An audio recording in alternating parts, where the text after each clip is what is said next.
Le ministère des Postes, des Télécommunications et de l'économie numérique entend poursuivre et amorcer d'autres projets en 2021.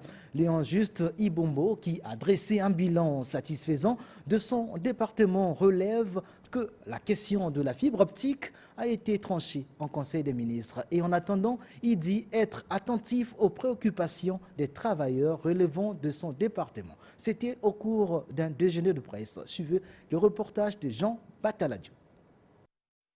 Léon Juste Ibombo a égrené quelques chantiers, notamment l'exonération des équipements multimédia, la connexion de certaines localités du Congo. Une couverture qui se poursuivra en 2021, année au cours de laquelle il inscrit dans son agenda la création d'un centre d'excellence et d'intelligence artificielle à l'université de Nissassoumbe. Mais les revendications sociales des agents des ex-ONPT Sotelco, mais aussi de la SOPECO, sont une épine dans les bords du gouvernement.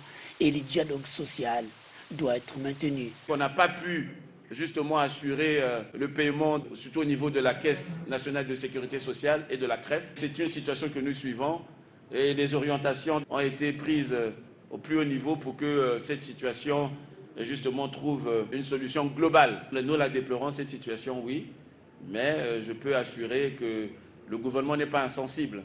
Le dossier de la fibre optique, lui, est une affaire déjà classée. Si ce dossier a été présenté au Conseil des ministres et il a été acté que concernant la procédure, pour parler en termes de procédure, la procédure de la concession de ce réseau, c'est une procédure qui est normale. Congo Télécom, nous avons pu faire en sorte que le statut de Congo Télécom puisse évoluer. Léon Juste Ibombo a vanté la qualité du service numérique.